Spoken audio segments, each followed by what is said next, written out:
Hey guys, hey, I'm sorry I missed you guys yesterday, but I got caught up at home because my wife was sick and I had to help out with the family. So today I'm catching back up with you, and I don't have a whole lot of time today either because oh my gosh, there was so much traffic on the way to work this morning. So I got caught up in traffic and I've only got a few minutes.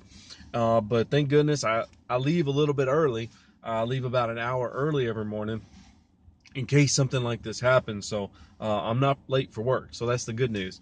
With that said, I'm going to use that as a segue. And this may be a little corny, but I'm going to go there anyways. Guys, I wonder how many of you all have a little bit of a buffer in your finances. In other words, how many of you have an emergency fund set aside? Now, I'm not talking about a credit card, okay? I think you guys know where I'm going with this already. Credit cards are not emergency funds. They're not efficient emergency funds because we have to pay such high interest rates on those cards, okay? Here's the reality is we say that we pay off our credit cards every month, but look, guys, if we're leaning on them for emergencies, emergencies are emergencies. Emergencies are when we don't have the money, right? So you can't tell me that you can pay off a credit card if you're considering this an emergency. The reason you're using it to begin with is because you don't have the money, okay? Line a couple of emergencies up behind each other, and all of a sudden you're not paying off those credit cards, you're paying those interest payments, and you're paying the monthly minimums. And guys, this is how it all starts. This is how people get into debt to begin with, is because they use credit cards for quote unquote emergencies. Guys, here's what I'm suggesting. Here's what I'm challenging you to do. Let's set up our own emergency fund, okay? So let's say you have a $4,000 credit limit on a credit card. Well, instead of using the credit card, why don't we cut up the credit card after we get $4,000 saved up in a separate account?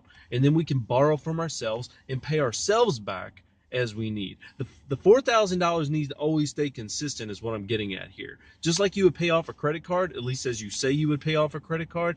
Instead, if you have to borrow $1,000 from your $4,000 emergency fund, which is a separate savings account of savings you've saved up, then you just go back to paying that down like you would a credit card, minus the interest rates and minus the liability, guys. Debt in our life is risk.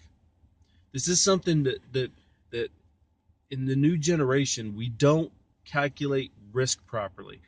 Debt equals risk. It equals massive amounts of risk. And that's why people are filing bankruptcy so often these days, guys, is that they don't anticipate the risk. They don't calculate the risk until it's too late. It's too late. So, guys, let's get a buffer between us in those emergencies so that when we need that money, we can just borrow from ourselves and then we can pay it back. We can pay it back. Say we borrow $1,000, we can pay back $100 a month, $25 a week for 4 weeks out of every month. And in 10 months, we're back where we started. Or if you have a little bit extra income every month, and instead of just $100, do $250 a month.